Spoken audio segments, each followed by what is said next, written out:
नमस्कार, मैं विद्याशंकर तिवारी हूं और कार्यक्रम है बात पते की। इसमें डिस्कस करेंगे कि चाइना ने एक बार फिर मसूद अजहर को ग्लोबल टेररिस्ट घोषित कराने में अड़ंगा लगा दिया है। इसके बाद अपने देश में राजनीति तेज हो गई है। कांग्रेस अध्यक्ष राहुल गांधी ने जहां प्रधानमंत्री नरेंद्र मोदी पे वार किया है कि वो शी जिनपिंग से यानी कि चाइना के जो राष्ट्रपति हैं उनसे डरते हैं, झूला झूलते हैं, फिर भी उसका कोई नतीजा नहीं निकलता है। तो फिर बीजेपी ने उन पे पलटवार किया है कि राहुल गांधी इतिहास पढ़ लीजिए, यदि आपके नाना जी ने भारत को यूएनएससी का अस्थायी सदस्य बनने के लिए हाँ भर दिया होता तो शायद इसकी नौबत ही नहीं आती। तो कुल मिला करके बात इतिहास के उसमें चली गई है और अब जो है वार पलटवार का खेल चल रहा है। इस पूरे मुद्दे पे बातचीत करने के लिए हमारे साथ हैं हमारे सहयोगी विष्णु शर्मा। विष्णु जी, बताइए आपकी क्या है पूरा मामला, कैसे बीजेपी ऐसा आक्रामक हो रही है? पहले तो मैं करेक्शन कर दूं कि राजीव गांधी के नाना जी हैं वो, ग्रेट ग्रैंडफादर। हाँ, तो दरअसल क्या है, देखिए, इसलिए ये मुद्दा उठता रहा है और कई बार सोशल मीडिया पर होता रहा है कि जो यूएन की सिक्योरिटी काउंसिल है वो हमारे पास सीट होती, लेकिन नेहरू जी ने नहीं दी। अगर सच्चाई क्या है मैं आपको बताता हूँ। दरअसल जो यूएन का चार्टर बना था तो जो 26 देश शामिल हुए थे उसमें भारत के भी साइन हुए थे। तो भारत उस वक्त काफ़ी स्ट्रॉन्ग पोजीशन में था और भारत में दरअसल विदेश मंत्री भी नेहरू जी थे, विदेश मंत्रालय उनके पास था। तो ऐसे में नेहरू जी को काफ़ी कुछ तय करना था। तो ऐसे में, और चाइना के बारे में मैं बता दूं, उस वक्त जब चाइना में गृह युद्ध चल रहा था, एक तरफ चियांग काई शेक थे और एक तरफ माओ त्से-तुंग थे। माओ त्से-तुंग की कम्युनिस्ट पार्टी थी और उनकी कोई और पार्टी थी, राष्ट्रवादी नेचर के थे चियांग काई शेक। तो गृह युद्ध के बाद हुआ क्या कि अमेरिका और बाकी देशों ने, क्योंकि वो कम्युनिस्ट को उतना पसंद नहीं करते, तो चाइना में सब चल रहा था, तो उन्होंने राष्ट्रवादी सरकार को मान्यता दे दी थी चियांग काई शेक को। बाद में वो ताइवान भाग के चले गए। अब ये हुआ कि ताइवान, क्योंकि छोटा सा द्वीप, अब माओ त्से-तुंग ने सरकार बना ली चाइना में, पूरा बड़ा चाइना उनके पास। तो ये बहस चलती रही कि क्या चाइना को ताइवान की सीट दे दी जाए। अमेरिका ये सोचता था कि रूस पहले से ही कम्युनिस्ट देश बैठा हुआ है, तो क्या चाइना को, एक और को कम्युनिस्ट देश को वहाँ लाया जाए।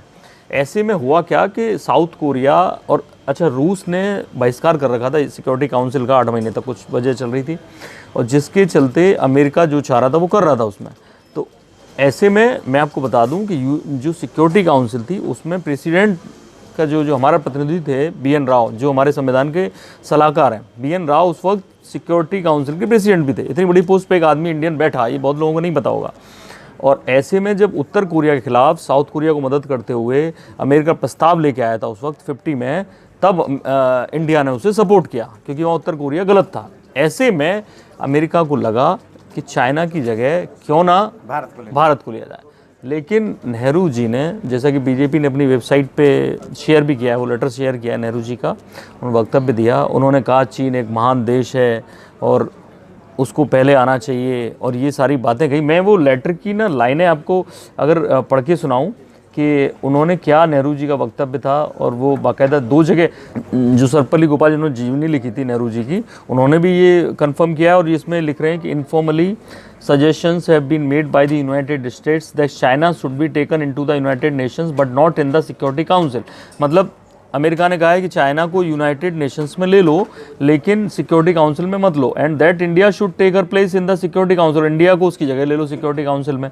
तब वी कैन नॉट, अब यहाँ नेहरू जी अपनी बात कहते हैं, we can not of course accept this as it means falling out with China and it would be very unfair for a great country like China not to be in the security council. मतलब ये China एक महान country है और ये उसके लिए अच्छा नहीं हुआ कि वो शामिल ना हो। ये नेहरू जी का लिखा हुआ है। इसमें सर्वपल्ली, ऐसा नहीं है कि एक सोर्स से है, ये एक सोर्स तो बीजेपी ने दिया ही है। मैं उस सोर्स का नाम आपको बता देता हूँ।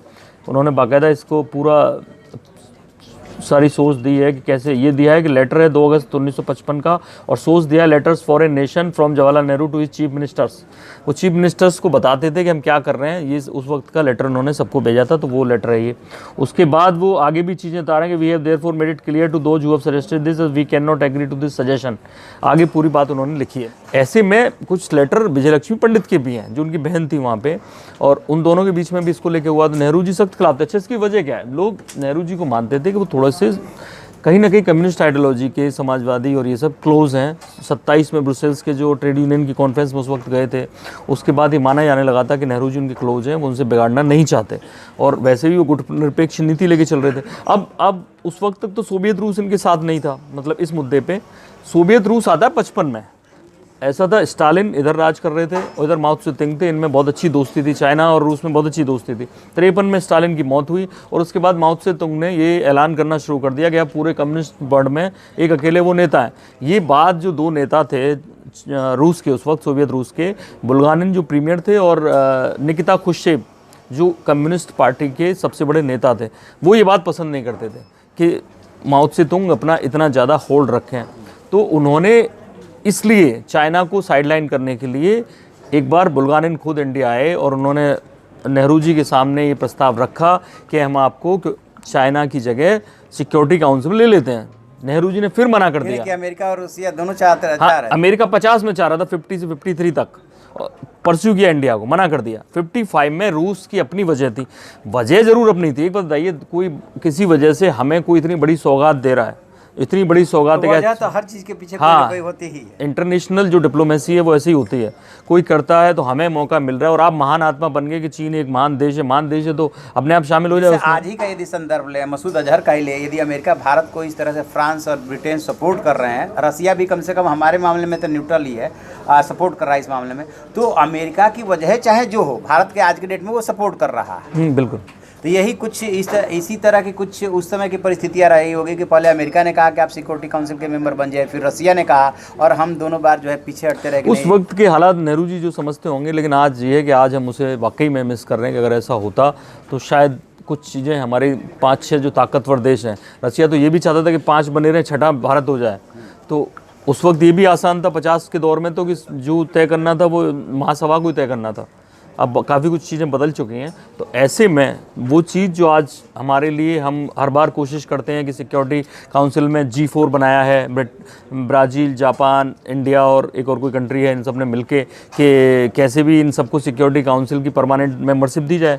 आज उन्हें परमानेंट मेंबरशिप नहीं मिल रही है, सालों से लग रहे हैं। वो हमारे लिए तब ऑफर में थी, तब यूं ही मिल रही थी, और आज उसके लिए हम चाहें जितना जोर लगा लें, वो दुनिया का परिदृश्य इस तरह से कुछ बदल चुका है कि अब सिक्योरिटी काउंसिल का जब भी एक्सटेंशन होगा तो अब जर्मनी को लेने की बात है, भारत को लेने की बात है, और बड़े बड़े देश आ गए हैं, तो कितने को लिया जाए, कितने को शामिल किया जाए, कितने को ना शामिल किया जाए, ये एक अलग समस्या है। लेकिन फिलहाल जो भारत की मांग है कि मसूद अजहर को ग्लोबल टेररिस्ट घोषित किया जाए, ये चौथी बार था कि चाइना ने वीटो का तो इस्तेमाल इस बार नहीं किया है, इस बार उसने टेक्निकल आधार पे 3 महीने के लिए एक्सटेंड करा दिया है।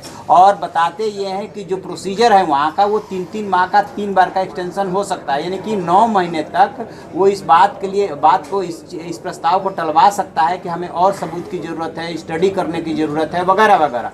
हालांकि अमेरिका कह रहा है कि यदि चाइना ऐसे नहीं मानता है, साउथ एशिया की पीस यदि डिस्टर्ब होती है, तो हम और कदम उठा सकते हैं। तब देखने वाली बात होगी कि और कदम में वो क्या अमेरिका करता है, क्या ब्रिटेन करता है, क्या फ्रांस करता है। तो ये है कुछ परिस्थितियाँ, और घरेलू राजनीति में इसको लेकर के बहुत ज़बरदस्त जो है वार पलटवार चल रहा है। जो भी इसमें अपडेट होगा हम आपको बताते रहेंगे। आप देखते रहिए हमारा डिजिटल चैनल इन खबर, इसे लाइक कीजिए, शेयर कीजिए और कमेंट बॉक्स में जा करके कमेंट जरूर करें। Thank you.